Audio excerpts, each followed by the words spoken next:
자, 봅시다. 우리 지난 시간까지 배운 내용은요, 1920년대를 중심으로 식민지 시기에 어떤 일들이 있었는가에 대해서 이야기를 했습니다. 자, 그러면서 1910년대, 20년대 일본의 식민지배 정책은 어떠했는가 배웠고요. 그 과정에서 있었던 한국인들의 민족운동들에 대해서 국내외에 대해서 쭉 이야기를 해봤습니다. 자, 이후에 뭐 이제 새로운 사정들이 들어오면서 나타났던 다양한 사회운동, 그리고 노동자, 농민을 중심으로 했던 농민운동과 노동운동들에 대해서 쭉 한번 이야기를 보았어요. 자, 이제 우리는 1930년대 그리고 40년대로 넘어가게 됩니다. 자, 그러면서 일제히 식민지배 방식이 어떻게 바뀌었으며 그에 따라서 민족운동의 경향도 어떻게 바뀌게 되었는지에 대해서 살펴볼 것이고요. 이후에 1945년 해방을 맞이하기까지의 과정을 간략하게 정리해서 살펴볼 예정입니다. 자, 이 1930년대와 40년대를 이해하기 위해서는 이 시기에 세계사적으로 가장 크고도 중요했던 사건에 대해서 이해할 필요가 있어요. 그것은 바로 제2차 세계대전이라고 하는 것입니다. 자, 요거 우리 한국사 배움책에는 없는 내용입니다만은 앞으로 우리가 이해해야 할 1930, 40년대 일본의 식민지배 정책이 왜 그렇게 바뀌었는지, 그리고 그 과정 속에서 한국인들의 민족운동이 왜 이런 식으로 전개되었는지를 알기 위해서는, 나아가서 우리가 어떻게 해방을 맞이했는지에 대해서 알기 위해서는 이 2차 세계대전에 대해서 반드시 알고 넘어갈 필요가 있거든요. 자, 그래서 오늘 이번 시간에는 1930, 40년대에 대해서 중요한 배경 지식을 쌓는 제2차 세계대전에 대해서 살펴보는 시간을 가져보고자 합니다. 알겠나요? 네. 네.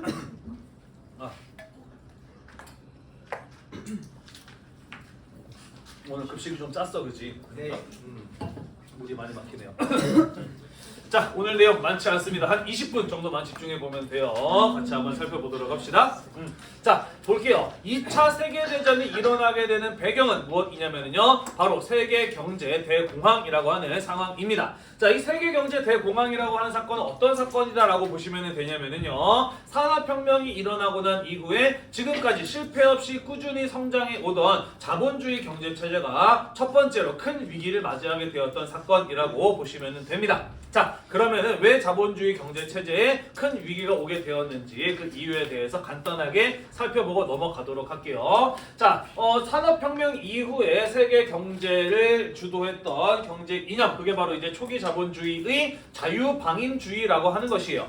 다시 말해서 초기 자본주의의 경우에는 자유방임주의의 원칙에 따라 운영되었던 경제체제다라고 볼 수 있다라는 것입니다. 그렇다면 자유방임주의라고 하는 것은 무엇이냐? 여기 써놨죠, 그죠? 경제활동의 자유를 최대한으로 보장해야 경제가 잘 발전한다라고 하는 이론이 바로 자유방임주의라고 하는 것이에요. 다시 말해서 국가나 정부에서 경제활동에 대해서 개입하고 규제나 법 같은 것들을 만들지 않아야 경제가 좀 더 잘 발전한다라고 하는 게 자유방임주의라고 하는 것이에요. 대충 무슨 소리인지 이해가 되나요?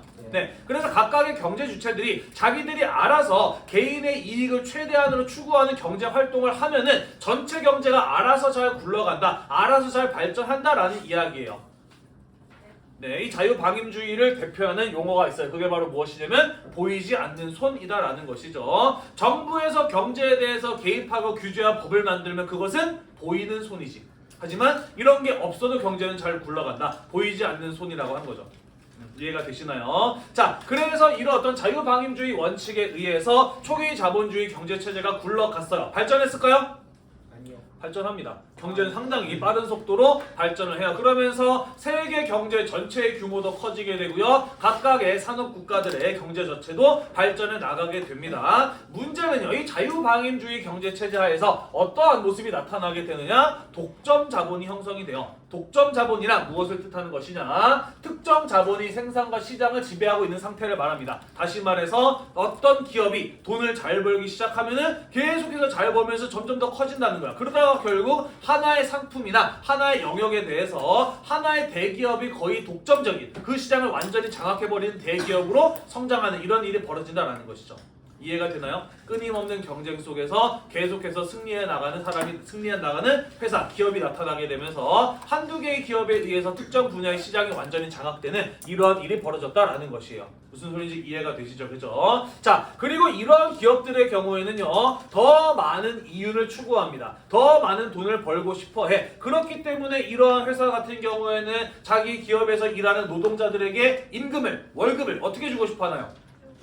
그렇죠. 월급을 적게 해줘야 더 많은 이윤이 회사에 쌓일 거 아니야, 그지? 그래서 임금을 최소한으로 적게 주려 합니다. 그리고 일은 최대한 많이 시키고 싶어 하죠. 그래야 회사가 발전하니까, 그지? 자, 그러면은 이 회사에 고용되어서 일해야 하는 노동자들의 경우는 어떨까?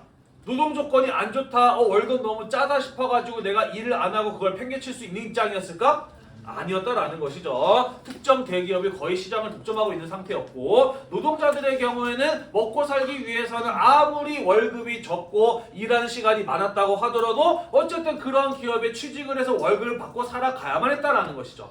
이해가 되시나요? 네, 그래서 자본주의 경제의 전체가 발전해 나가고 국가 경제는 발전했을지 모르지만 그 아래서 살고 있는 절대 다수의 노동자들의 경우에는 아무리 열심히 일을 해도 빈곤을 벗어날 수 없는 상태가 되었다라는 것이에요.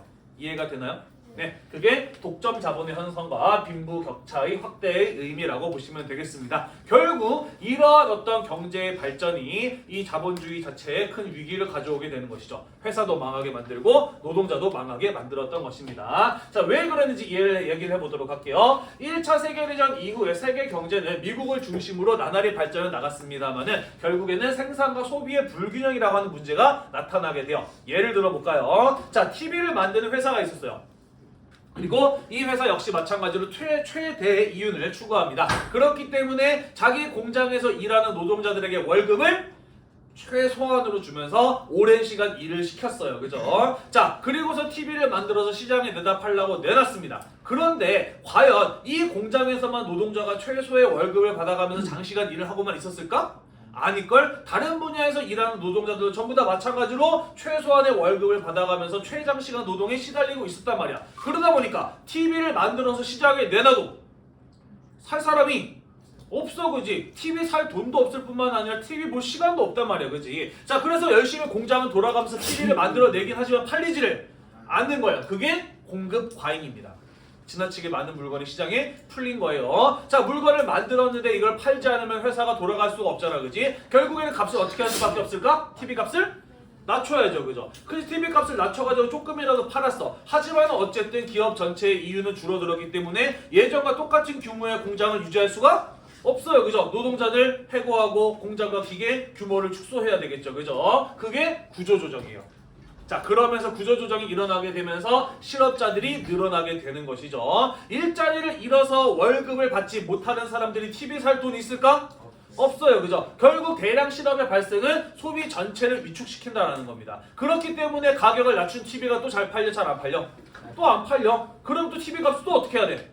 또 낮춰야 돼. 그러면 공장의 규모는 더 축소해야 돼. 그럼 노동자들은 더 많이 해고해야 돼. 그럼 TV 더 잘 팔려, 더 안 팔려? 더 안 팔려요, 그죠? 다시 말해서 공급과잉, 가격경제, 구조조정, 대량 실업, 소비 위축, 공급과잉이 무한정 반복되는 상황이 벌어지게 되었다라는 것이죠. 이해가 되나요? 이때 당시에는 최저시급이라든지 아니면은 최고 노동시간에 대한 기준 이런 것들이 없던 시기였기 때문에 공장은 회사를 운영하는 사람 입장에서는 자기들 마음대로 노동자들을 고용하고 언제든지 해고할 수 있었고 최소한의 월급을 줄 수가 있었기 때문에 그렇게 한 거예요. 그러다 보니까 결국에는 공장에서 만들어낸 생산된 제품도 안 팔리고 노동자들도 그래도 살 수 있는 능력도 없게 되면서 회사도 망하고 노동자들도 해고돼서 망하는 이런 경제 위기가 오게 되었던 겁니다. 이해가 되시죠? 네. 자, 그러면서 미국 뉴욕 주권거래소에서 주식 가격이 폭락했던 1929년부터 이러한 세계 경제 대공황이 시작이 되는 겁니다. 미국 경제가 휘청하기 시작하면서 미국이 주도하고 있었던 전 세계의 경제가 함께 휘청거리게 되는 것이죠. 이해가 되시나요? 그러면서 세계 각국의 은행과 기업이 파산하고요. 실업자가 폭증해요. 이때 당시에 전 세계에 5천만 명 이상의 실업자가 발생했다라고 이야기를 합니다. 그러면서 국제무역도 크게 감소하는 이러한 자본주의 경제 체제의 첫 번째 위기, 그게 바로 세계 경제 대공황이라고 하는 사건이었다라는 것이에요. 이해됐나요? 네. 자, 여기 사람들 줄 서 있네요. 간판에 뭐라고 써 있나요? 프리 커피 앤 도넛이라고 돼 있죠, 그죠? 무료 급식을 받기 위해서 길게 줄을 서 있는 사람들의 모습입니다. 자, 여기도 줄 되게 많이 서 있네요. 여기 봤더니 뭐라고 써 있냐면은 은행이라고 써있죠. 그죠? 은행이 망할 것 같으니까 은행 망하기 전에 돈 찾으려는 사람들이 줄줄이 밀려드는 이런 일이 벌어졌던 겁니다. 마찬가지로 은행의 사진이고요. 여기 보시면은 목에다가 원티드 잡이라고 써놓고서는 자기의 스펙을 쭉 이렇게 적어놓은 사람들의 모습이 보이죠. 그죠? 실업자가 발생하게 되면서 일자리를 찾기 위해서 많은 사람들이 거리로 쏟아져 나오는 이런 어떤 경제 붕괴 현상, 그게 바로 세계 경제 대공황이라는 상황이었다라는 것이죠. 전부 다 미국의 모습들을 찍은 사진들입니다. 됐나요? 네. 자, 그래서 이러한 경제 위기를 극복하기 위해서 세계 각국들은 어떠한 노력들을 했느냐. 자, 먼저 미국부터 한번 보도록 하겠습니다. 미국도 우리가 좀 이따가 이야기할 달러 블록이라고 하는 블록 경제를 형성하는 모습도 보였습니다만은 미국이 이 세계 경제 대공황을 탈출하기 위해서 주력했던 정책은 무엇이냐면은 바로 뉴딜 정책이라고 하는 겁니다. 들어는 봤나요?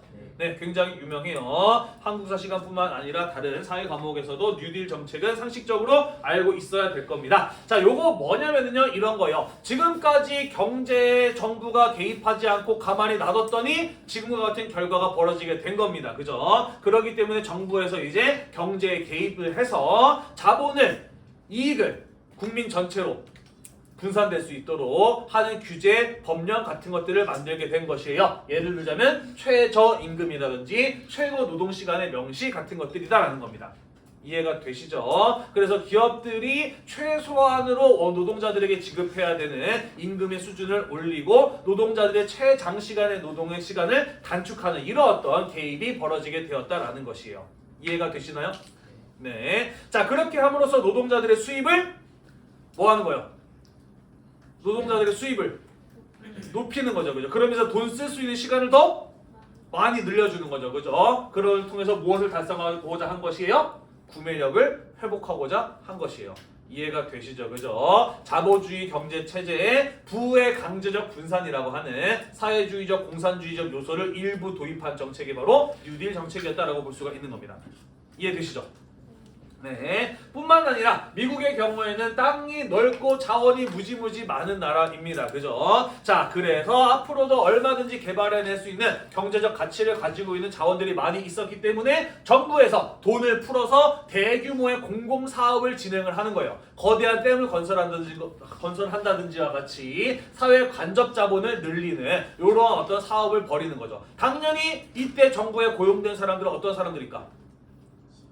그렇죠. 세계 경제 대공황으로 인해서 일자리를 잃은 사람들이지. 그런 사람들을 정부가 고용해서 월급 주면서 이 넓은 땅에 풍부한 자원을 가지고 있는 미국을 개발시키는 겁니다. 그렇게 함으로써 국내 개발을 통해서 국내 전체의 경제력을 높일 뿐만 아니라 마찬가지로 나라에서 임금을 받아서 일하는 사람들의 무엇을? 구매력을, 소비력을 회복시키고자 했던 정책이 바로 뉴딜 정책이었다라는 것이죠. 이해가 되나요?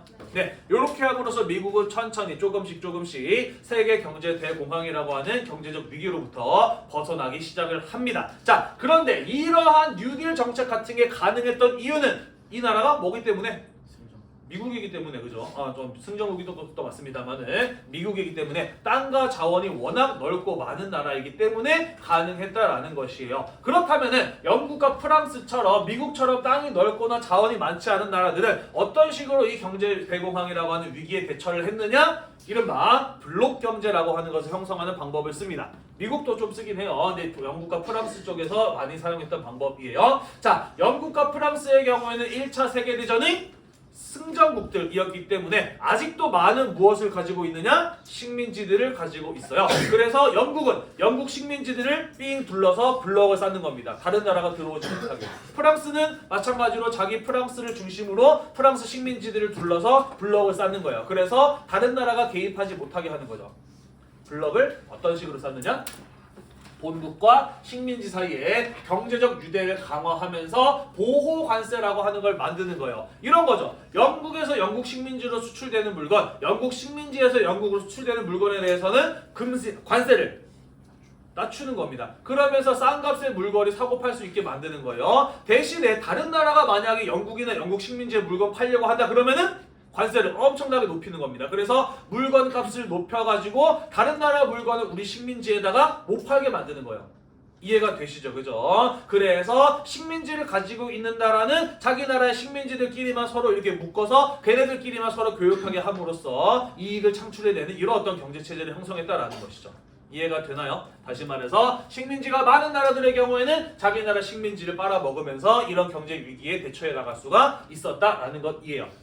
이해되시죠? 그죠? 자, 그러면 소련은 이 세계경제 대공황이라는 상황에 어떠한 영향을 받았느냐? 사실 별 영향을 받지 않았어. 왜냐면은 소련은 공산주의 국가였기 때문에 자본주의를 폐기하고 계획경제체제를 구축을 하거든요. 국가 전체에 필요한 수요를 미리 파악을 하고 그것만큼만 만들어서 전 국민에게 골고루 나누어줘. 과잉 생산이라고 하는 문제가 나타날 리가 없죠. 그죠? 자본주의 경제체제를 폐기했기 때문에 세계경제 대공황으로부터 큰 영향을 받지 않았다라고 볼 수가 있는 겁니다. 자, 그렇다면은 어떤 나라가 문제가 됐겠니? 이 세계경제 대공황으로부터 다양한 나라들이 심각한 피해를 받았지만은 어떤 나라의 피해가 컸을까? 반대로 생각하면 되지. 땅의 크기가 작고 자원이 많지 않은 나라. 그죠? 그리고 1차 세계대전에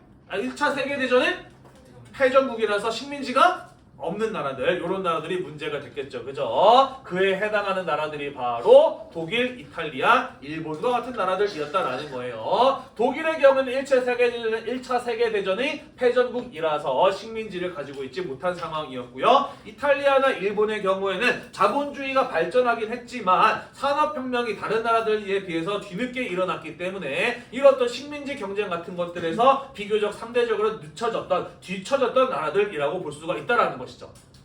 이해가 되시죠? 이들은 국내 시장도 크지 않을 뿐만 아니라 식민지도 적기 때문에 이러한 어떤 미국이나 영국, 프랑스와 같은 방법으로 세계 경제 대공황이라고 하는 위기를 탈출하는 데에는 한계가 있었다라는 겁니다. 그래서 아무리 노력해도 이러한 경제 위기를 탈출할 수 없었던 만성적인 경제 위기를 겪게 되었다라는 것이에요.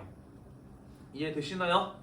네, 그래서 뭐 독일 같은 나라에서는 열심히 일한 사람보다 매일같이 술 마신 사람이 훨씬 더 잘 살았다라고 하죠. 왜냐면 열심히 일해봐야 받는 돈 몇 푼 안 됐거든. 하지만 매일같이 술 마시는 사람은 술병이 나오잖아. 술병만 팔아도 노동 가치보다 훨씬 더 높았다라고 이야기를 해요. 그 정도로 심각한 경제 위기를 겪었었다라고 이야기를 합니다. 자, 사람들이 이렇게 먹고 살기 힘들고 경제가 큰 어려움을 겪게 되자 어떠한 사상에 쉽게 빠져들게 되느냐? 전체주의 같은 사상에 쉽게 빠져들게 됩니다. 전체주의란 무엇이냐? 파시즘이라고도 이야기를 하는데요. 개인은 전체 속에서 비로소 가치를 갖는다는 주장을 근거로 강력한 국가 권력이 국민의 생활을 간섭하고 통제하는 사상과 그 시스템, 통치체제를 일컬어 전체주의라고 이야기를 합니다. 그러니까 이런 거죠. 워낙 먹고 살기 힘들다 보니까 강력한 지도력을 가진 사람이 나타나서 우리 국가와 민족을 해방해 내지는 이 경제 위기로부터 탈출시켜 주기를 바라는 이런 어떤 마음들이 생겨나게 되었다라는 것이에요. 이해가 되나요? 네, 전체주의, 오늘날 전체주의 국가가 어떤 데가 있을까? 사실 설명이 딱 맞아떨어지진 않습니다만은 북한 같은 경우가 공산주의 국가이지만 이 국민들을 철저하게 통제하는 그런 어떤 전체주의적인 모습을 보이고 있죠. 이런 얘기하면 좀 문제가 되려나? 중국도 약간 그런 전체주의적인 경향을 좀 보이기도 하고요. 그죠? 네, 이런 걸 가지고 우리는 전체주의라고 이야기를 합니다. 자, 사람들이 이렇게 먹고 살기 힘들수록 극단적인 주장에 쉽게 빠져들게 되고요. 자기의 고민과 문제를 남의 탓으로 돌리기 쉬워집니다. 그렇지 않나요? 사실 어떤 문제에 대해서 해결책을 제시할 때 쟤 때문이야 라고 하기가 굉장히 쉽잖아. 그지? 그런 주장에 쉽게 빠져들게 된다고. 자, 그러면서 극단적이면서도 다른 희생양을 만드는 이런 어떤 사람들의 주장에 빠져들게 되는데 대표적인 인물이 누구였어요? 바로 히틀러 같은 사람이죠. 그죠? 독일 국민 여러분, 지금 우리가 이렇게 못 먹고 못 사는 게 누구 때문인지 압니까? 이거 전부 다 유태인들 때문입니다. 라고 이야기를 하는 거죠. 그러면은 사람들이 쉽게 분노를 표출하고 유태인들을 향한 분노를 집중함으로써 이런 어떤 히틀러 같은 사람이 더더욱 인기를 얻어나가게 되는 것이고, 그러면서 전체주의적인 국가의 성향으로 더욱더 빠져들게 되는 것이죠. 대충 이해가 되나요? 네. 자, 그러면서 여기 지금 보다시피 실업률이 높아지면 높아질수록 독일에서 나치스의 정당의 득표율이 점점 더 올라가는 이러한 모습을 볼 수가 있는 것이죠. 그죠? 요즘에도 우리나라에서 특정 인종이나 민족 내지는 계층이나 성별의 사람들에 대한 극단적인 혐오 표현들이 많이 나오고 있죠, 그죠? 사실 이런 것도 어떻게 보면 그만큼 우리나라가 먹고 살기 팍팍하다라고 하는 것의 반증이 아닐까 라는 생각이 좀 들기는 해요. 물론 언제는 우리나라가 먹고 살기 좋았겠냐마는 아무리 경제가 발전해도 사람들 사이에 경쟁이 치열하고 개인의 삶이 힘들어질수록 아무래도 남 탓을 자꾸 하게 되고, 그죠? 그러면서 사람들이 분노를 자기 자신이 아니라 다른 사람을 탓을 하게 되면서 점점 더 이런 극단적인 주장이 쉽게 빠져들게 되잖아요, 그죠? 요즘에 우리나라도 어떤 그러한 경제 위기 등으로 인해서 점점 더 이런 어떤 극단적인 주장을 하는 사람들이 나타나고 있지 않은가라고 개인적으로 조금 생각해 봅니다. 그러니까 경제를 발전시켜야 되는 것도 맞지만은 우리나라 너무 경쟁이 치열한 사회인 것 같아요. 그래서 경쟁도 좀 낮출 필요가 있고요, 그죠? 다양한 어떤 그 사상이라고 하기 좀 그렇다. 그러니까 이제 평등과 사상 이런 것들을 이제 공부를 통해서 가르치고 널리 알릴 필요도 있습니다만은 기본적으로 이런 어떤 경제 구조 자체가 변하지 않는 한 쉽사리 사라지지 않을 것 같다라는 생각이 들기도 해요. 네. 자, 아무튼 이러한 분위기 속에서 독일에서는 히틀러가 이끄는 나치스 정당이 집권을 하게 되는 것이고, 이탈리아에서는 무솔리니라고 하는 사람이 이끄는 파시스트 정당이 집권을 하게 되는 것이고요. 일본에서도 대외 침략을 강력하게 주장했던 군부 강경파, 강경한 군인들, 이런 사람들에 의해서 국가가 지배되는 군국주의화 이런 것들이 가속화되는 결과를 가져오게 되었다라는 것입니다. 이해가 되시죠? 자, 그래서 이런 나라들은 살기 위해서 무엇을 하느냐, 이런 경제 위기를 탈출하기 위해서 어떠한 방법을 선택을 하게 되느냐. 세계 경제는 이미 영국, 프랑스, 미국 같은 나라가 블록 경제를 형성해 놓은 상황이기 때문에 이런 식민지가 작은 나라들, 그런 나라들한테 물건을 팔려고 해도 블록 경제에 막혀서 물건을 팔지를 못하는 겁니다. 결국 이들이 경제 위기를 탈출할 수 있는 방법은 하나밖에 없어요. 식민지를 확대시켜 나가는 것이죠. 문제는 이미 대부분의 식민지는 영국, 프랑스 같은 강대국들이 가지고 있어요. 그럼 어떻게 해야 돼? 뺏어야죠.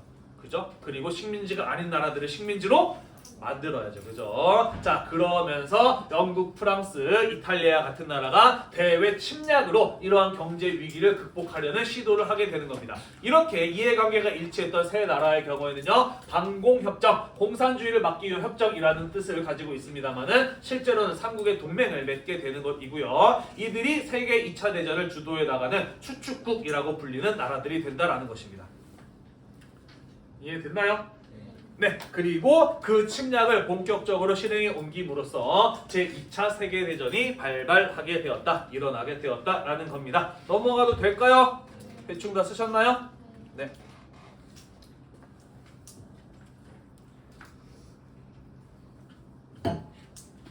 자, 그래서 세계 2차 대전의 경우에는 독일의 폴란드 침공으로 시작이 됩니다. 독일의 경우에는 동쪽으로 폴란드, 서쪽으로는 프랑스를 점령하면서 동서 양쪽으로 유럽에서의 전쟁을 확대시켜 나가게 됩니다. 그러면서 이제 영국과 비롯한 여러 나라들과 전쟁을 해 나가고요. 한편으로 동쪽에서는 소련과도 전쟁을 이어나가게 되죠.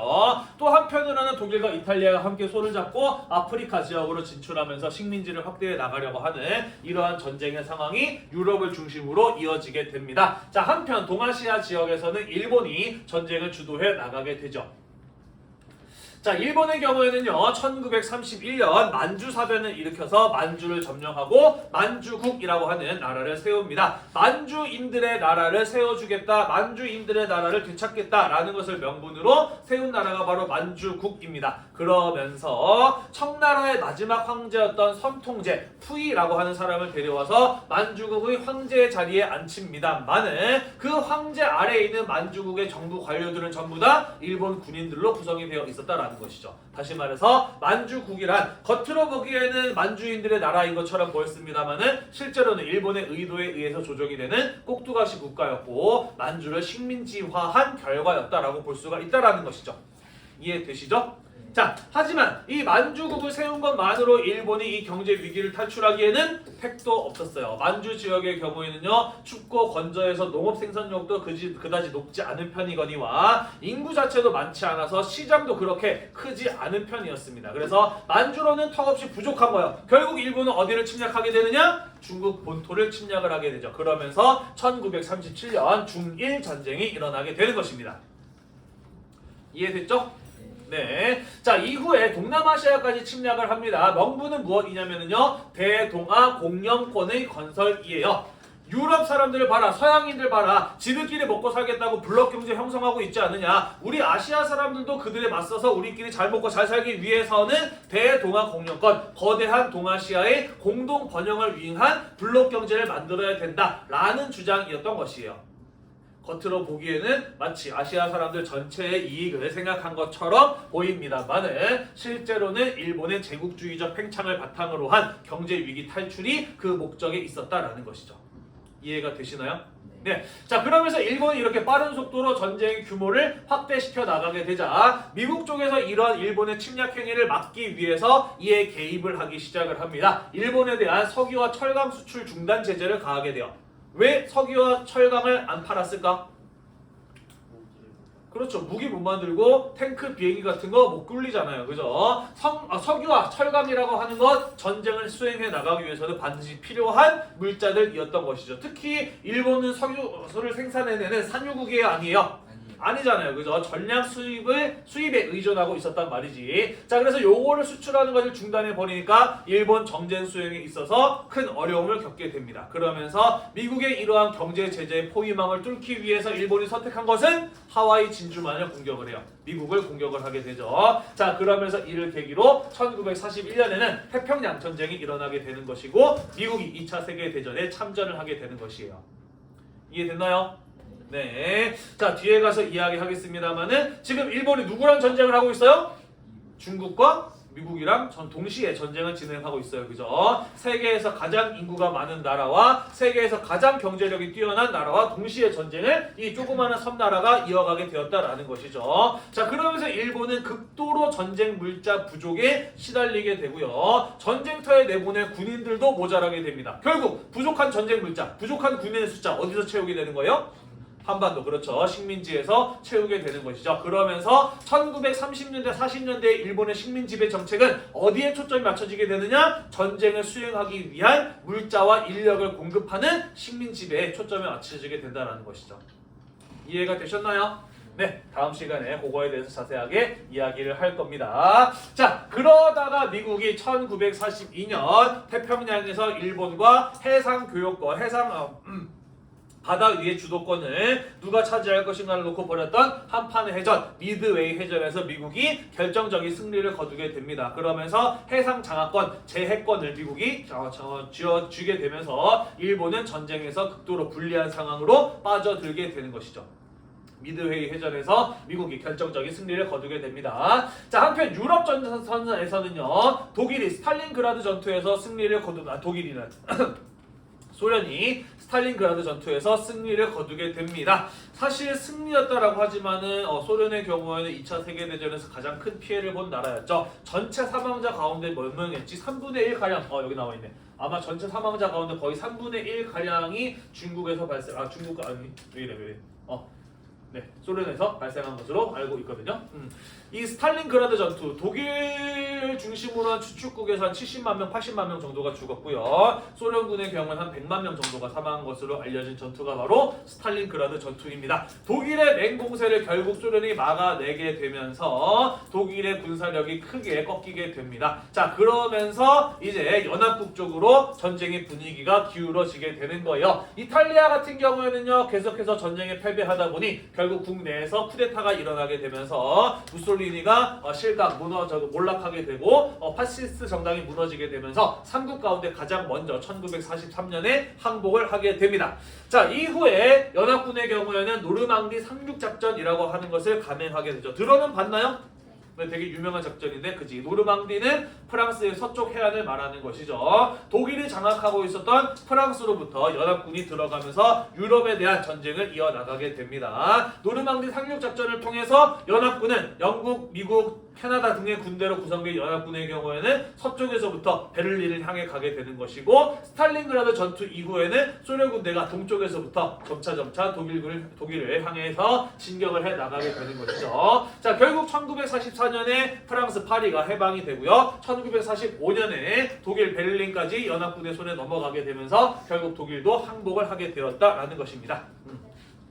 자, 그리고 이제 남은 나라 하나밖에 없어요. 바로 일본이죠. 그죠? 사실 이 일본과도 전쟁을 또 해야 된다라는 사실에 연합국들은 상당한 부담감을 느끼고 있었습니다. 일본 비록 미드웨이 해전에서 패했지만은 육상 전투를 통해서 일본군을 또 완전히 제압하는데 얼마나 많은 희생이 발생할 것인가 가늠이 안 되는 상황이었다라는 거죠. 자, 그래서 미국의 경우에는 지금까지 이론상으로만 존재했던 무기를 한번 써보기로 합니다. 그게 바로 무엇인가요?